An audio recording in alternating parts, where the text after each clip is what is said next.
আসসালামু আলাইকুম। বাংলাদেশের আরেকটি অর্থকরী ফসল হচ্ছে আলু।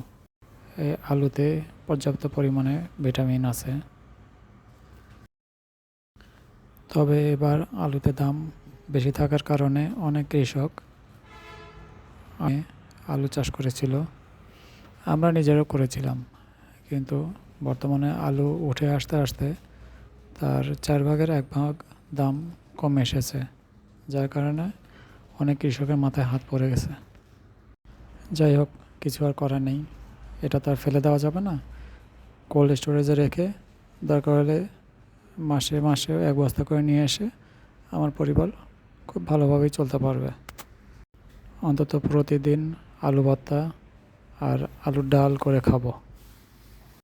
তবে অনেক চিন্তায় ছিলাম যে আলুর ফলন এবার কী রকম হয়, আল্লাহই জানে। তা আলহামদুলিল্লাহ, আলু সাইজ দেখে খুব ভালো লেগেছে।